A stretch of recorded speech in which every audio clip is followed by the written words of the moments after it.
I am not a speedrunner.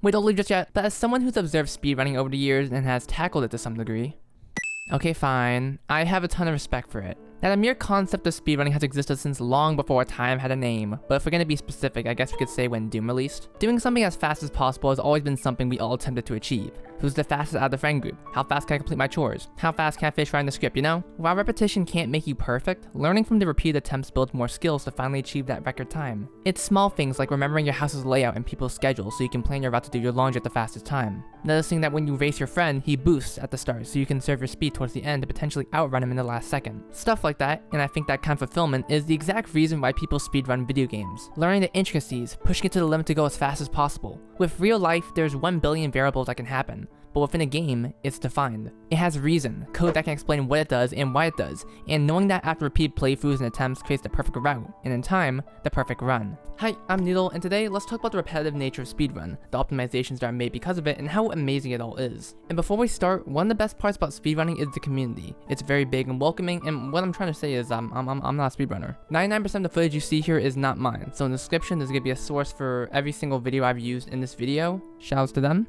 Anyway, let's get into it. Now, I'm not exactly sure where to start with this, because speedrunning doesn't really need a history lesson except when you're talking about certain games. It's speedrunning. Gotta go fast. But I do feel like if we're gonna talk about the optimization of speedruns, we have to talk about repetition first. Let's say we don't know the exploits that exist yet. We don't know the glitches that exist yet. We don't know the routes that exist yet. So the only thing we can do is play. Over and over and over. This is the first and necessary step even if you do know the routes and exploits to use. I can read all about the glitches in Mario 64 or back in time with the Wii Zelda games, but am I actually gonna be able to pull it off? No! It's gonna take me a bunch of tries to even get it. It's like looking at a recipe book and actually cooking. Two very different things. Trial and error is going to be abundant. You should expect it, because unless you're a prodigy, you're gonna be seeing this a bunch of times. Even before learning exploits and glitches to save time off your run, just learning the movement and little things in the game can go a long way to understanding it more. One thing I learned recently is that in Twilight Princess, there's a frame we can jump early as Wolf Link when Midna prompts you to jump towards her. It's a little thing, but it can save you seconds in the long run, and it's something you'll probably come across by accident if you're speedrunning Twilight Princess. Regarding movement, I think of the Mario games especially when it comes to speedrunning. Sorry guys for talking about the popular speedruns, but it can apply to all forms of speedrunning. You see speedruns of Super Mario Bros, and those are so optimized to the point the movement is frame perfect almost every time, abusing the fact that hitboxes are almost non-existent so you can phase through both blocks and enemies. And for Mario 64, the game is filled with movement techniques that build up to save frames. Back when Hobo Bros was doing the whole minus world thing, if any of you guys remember that, there was a ROM hack they played called Getting Over It with Nathaniel Bandy, and it was a Mario 64 parody of Getting Over It with the Bennett Foddy. I actually played the ROM hack, and it taught me a lot about Mario 64 techniques and how it can be both used casually and in a speedrunning setting, knowing when to dive and when to triple jump or backflip jump to get the most distance. Even if your time isn't increasing, your skills are. Your memorization, your muscle memory. Eventually, you'll start getting curious and begin going outside the box, pushing the game to its limits, or doing many science experiments that you think might cause a time save. And soon enough, you might just discover a... This is probably one of the best parts about speedrunning in my eyes. What goes from, okay, I just gotta go fast, optimize my speed, to I must position myself at this exact wall from this exact angle so I can perform this frame perfect skip that will save me a huge chunk of time, and if I fail, the time it'll take to set it back up will take hours, but I'll do it anyway. It's not just enough to understand how the game works, it's understanding where the cracks are and where to break them. There's been both accidental and purposeful exploits / glitches, and it's really intriguing seeing how people discover this stuff. Some are pretty purposeful, like look at this barrier in Wind Waker. It blocks you from Ganon's tower. I mean, it's just a wall. Wouldn't it be really cool if we could just bypass it? I mean, that's impossible though. The developers they bypassed it.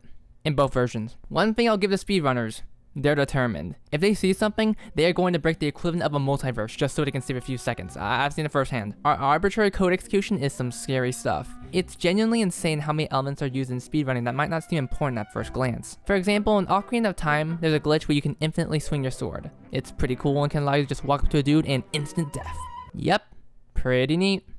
How about we use it for speedrun? Now, where did that come from? Because, yeah, you can use it for bomb hovering, and also you lose the ability to fall off ledges, which helps with certain tricks. What was just a funny motion blur sword turned out to be the start to some really useful speedrunning tricks. The more intriguing ones to me, however, are the ones where glitches and exploits are discovered accidentally. The one I specifically remember is the Halo skip, where if you kill a bunch of Marines, you can skip a Covenant dropship, or reduce the time it takes for it to appear because it skips some dialogue. That's some stuff that would totally happen if you're constantly speedrunning Halo. You're floss at the game, you don't need the Marines, so you just jokingly kill them, and suddenly you discover a new exploit that saves like half a minute. The funniest one to me has to be Twilight Princess though. Now this game has a ton of glitches and exploits, but there was one recently discovered I think that saves you time, in technical terms. So when Link gets an item, he does a little animation where he looks at it super happy, but actually wait, I have a funny example to illustrate this exploit. Let's say you're playing Twilight Princess. You open the chest or get an item that does the animation. Link's looking at it super cool, and as you're about to exit, you get called for dinner. So you eat dinner and then go back to your room, but suddenly you get tired, so you sleep. You sleep and then get woken up by your dad who's like, kid, you just left the game console on for hours and electricity bill is high, and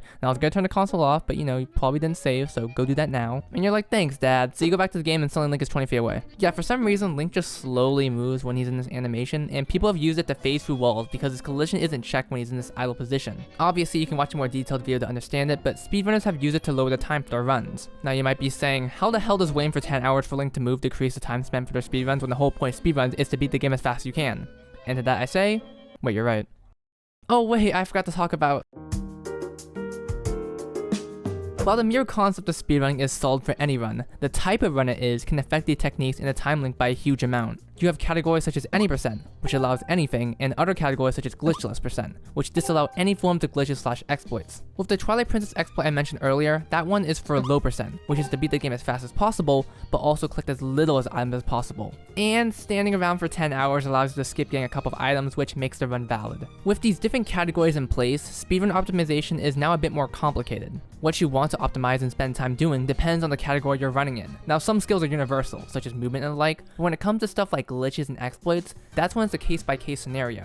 What may be useless for one category may be a godsend for another. With all the exploits and glitches in the world, you now have to prioritize what you want to do. One thing I love about watching speedruns is how often they pull shit out of their ass, and I do not mean that in a bad way. When I see certain tricks being done, I actually have my mouth wide open because of how bizarre it is, and if I watch another speedrun, they might not do that trick and instead do an alternate route. It's amazing seeing what speedrunners focus on, and it makes each of them unique to watch. You know, none of them are the same, and each has their own skills and optimization they themselves have trained on. And I may be reaching here, but you can tell when someone has dedicated a portion of their lives towards a trick / glitch. I watched a video of a dude spending over 5 hours doing a trick. If that's not dedication, I don't know what is. Also, it was a low transform %, meaning he was trying to beat the game with as little transforms as possible in Twilight Princess, and this was one of the necessary tricks, so yes, the timer is worth it. You know what I like though? When a game is catered to speedrunning. I'm not talking about Doom, even though yes it is. I'm talking about Metroid. Ever since the first game, the series has prided itself upon speedruns, using the completion time as a way to show you Samus without a power suit. You beat the game fast enough, you get to look at one of the most beautiful women ever. With later entries, they would focus heavily more on completion time, giving more ending variations depending on the completion time, and the amount of items you got in the game. I've been purposely ignoring it until this point, but along with low %, there's also 100%. Where the goal is to beat the game as fast as possible, and also 100% everything, or what the game considers 100%. And Metroid fits that so perfectly. Metroid Fusion has so many alternate endings depending on the completion time, and whether or not you got 100% of the items, and it makes it such a treat for both casual players and also speedrunners. If a game is testing you to see how fast you can beat it, who are you to not accept the challenge? One of my favorite speedrun and game integrations is Metroid Zero Mission, where it has ending variations for completion time and 100%, but it also has ending variations for getting only a certain percentage of items. That's right, actual low % categories for the game. You get exclusive artwork for it as well, which just makes it so cool. It creates such an easy bridge for people wanting to get into speedrun because, hey, you get some more beautiful drawings if you beat the game fast enough. But you see what I'm getting at, right? That thrill of speedrunning, taking those first steps into it, and deciding the path of what kind of speedrunner you want to be. No matter what, you're gonna create your own path for the amount of runners there are and the categories that are everywhere. You're gonna fail, and oh, you're gonna fail. But you're gonna optimize your movement, your skill, your time. But sometimes human skill isn't enough. There may be some things humanly impossible, but we still want to push the game to its limit, to find more cracks in the wall, and that's when we resort to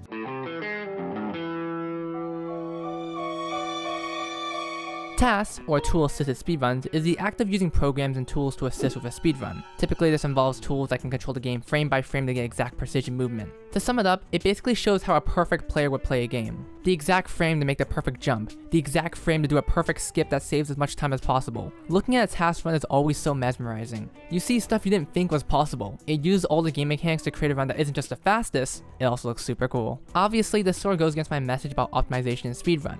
A big part of it is constantly playing the game over and over again to get better and better, and having something like a task kind of ruins it, don't you think? Well, that's what I would say if I was stupid though, because tasks aren't the end all be all of speedrun. Just because a task is made of a game doesn't mean people are done speedrunning the game, like, yep, game's been finalized, it's over, pack your stuff, y'all. They're intended to show the potential that we have if we push ourselves to the limit. Tasks are human-made. People go frame by frame editing input to see what needs to be done to go faster. It requires people that know the game inside out, and sometimes it's groups of people that work together to create tasks. So tasks aren't really robots, but the culmination of perfect optimization made by groups of people put into a single video file. And you wanna know what the best part is? Tasks is used as a way to show things we can't do. Tricks that require such precision that some of them are labeled as tasks only. Something that we as humans can't do. You wanna know how many times I watch a speedrun video where they label a trick as tasks only, just for someone to come in and say, nah, I'd win. Let's go back to that Twilight Princess least transformations as possible %. There's a trick that can decrease the number of transformations, but it's a trick so precise that the person in the video labels it as task only, and he was able to do it.